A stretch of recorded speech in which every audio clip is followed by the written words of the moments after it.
আসসালামু আলাইকুম সবাইকে। তো নাস্তা আনলাম, রুটি আনছিলাম 10 টাকা দামের রুটি। 10 টাকা দামের রুটিতে মোটামুটি ভালো কয়েকটা পিস দিছে। এখানে 2 পিস, 3 পিস, 5 পিস, আর এখানে হলো গিয়া 4 পিস। তাহলে টোটালি কত হয়েছে? 9 পিস। ভালো, মানে 10 টাকা হিসাবে 9 পিস, এক পিস 1 টাকা করে বলে 10 পিস দেওয়া উচিত ছিল। 1 টাকা ঠকাই দিছে আমারে, এটা ঠিক না। আচ্ছা, যাই হোক, আজকে একটা কথা বলি সব ভাইদের উদ্দেশ্যে। যারা পরিবারে আছেন, আপনারা যারা মুরব্বী আছেন, সবাইয়ের উদ্দেশ্যে বলি, ডিভোর্সের পরে একটা মেয়েরা আপনারা কেন নর্মালি নেন না?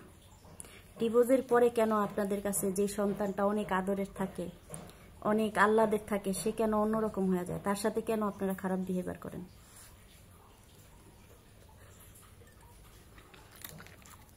গরম কেন ভাইরা বোনদের খরচ উঠাইতে ভয় পান? দেখেন কত মানুষের বোন নাই, তারা একটা বোনের জন্য কত আফসোস করে।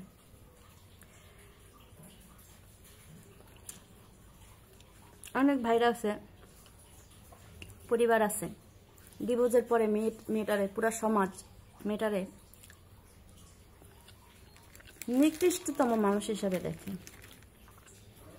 ডিভোর্সের কারণ কিছু মেয়েরাই থাকে, ছেলেরা থাকে না।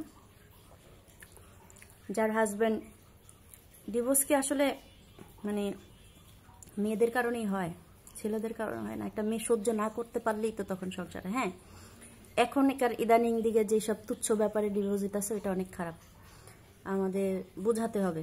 অ্যান্ড দ্বিতীয় কথা, অল্প বয়সে মেয়েদের বিয়ে দেওয়া থেকে বন্ধ হইতে হবে। যখন সে বুঝতে পারবে যে না, সংসার কি জিনিস, তখনই তারা বিয়ে দিতে হবে। এখনকার তুচ্ছ কারণে মানুষ একজন ডিভোর্স দেয়, এটা ঠিক না। আর ডিভোর্সের পরে মেয়েদের যত্ন নিয়েন। রুহের একটা বদদোয়া থাকে, পরিবারের দায়িত্ব থাকে, এটা বুঝতে হবে আপনাদের। এই ডিভোর্সের কারণে আমি একটা কথা বলি, সৌদি আরবে নাকি ডিভোর্স দেওয়ার পরে মেয়েটা যে বাসায় থাকে সেই বাসাটাই থাকতে পারে। বাংলাদেশের বিষয়টা অন্যরকম। বাংলাদেশে যখন একটু কাবিন বাড়ায় দিতে বলে হাজব্যান্ডে, তখনই বলে মেয়েটার লোভী, ডিভোর্স কাবিন ব্যবসায়ী, এইসব কথা বলে। কিন্তু একবারও চিন্তা করে না যে ওই ব্যাটাটার এতটুকু ক্ষমতা দেওয়া হয়েছে যে 3টা ওয়ার্ড ইউজ করলে সে একটা নারীর জীবন তছনছ করে দিতে পারে। কেন ভাই? যদি কাবিনটা বাড়ায় দেওয়া হইতো, মেয়েটা তো ওই টাকাটা দিয়ে একটা ভবিষ্যতে যে ডিভোর্স দিবে তার মাথার ভিতরে সে তো তার ছেড়েই দিতেছে, তার ভরণ পোষণের দায়িত্ব আর তার কাছে থাকতেছে না। তাহলে কাবিনের টাকাটা বাড়ায় দিলে সে হয়তো ওই টাকাটা দিয়ে একটা বিজনেস করতে পারে, তার ফ্যামিলির উপরে ডিপেন্ড করতে হবে না। আপনারা একটু ভাবেন, যারা ছেলে মানুষরা ডিভোর্স দেন, একবার একটু ভাবেন মেয়েটার কি হইব। ভাবেন, অনেকে আছে বিয়ে করতে ইচ্ছুক না, কারণ বিয়ে একবার বুঝছে, সন্তানদের নিয়ে একটু স্বাচ্ছন্দ্যে থাকতে চায়, জামাই কাছে যাইতে চায় না, বা কোনো পুরুষ মানুষই চায় না, কারণ একবার ঠকছে। এই কারণে তাদের অবস্থা তো খুব খারাপ হয়ে যায়। না পারে ফ্যামিলির কাছে যাইতে, না পারে কোনো নতুন জামাই নিতে, না পারে হাজব্যান্ডের কাছে ফিরে যেতে।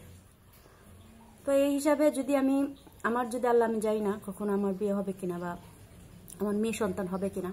আমার মেয়ে সন্তান আমি বিয়ে দিলে অবশ্যই বিগ একটা অ্যামাউন্টে আমি কাবিন দিব ইনশাল্লাহ। দোয়া করবেন সবাই, ভালো থাকেন। এতে যদি আপনাদের মনে কোনো থাকে, মানে আমি এই কথাটা বলছি দেখা খারাপ লাগে, এর জন্য আমি সরি। ভালো থাকবেন সবার, আল্লাহ হাফেজ।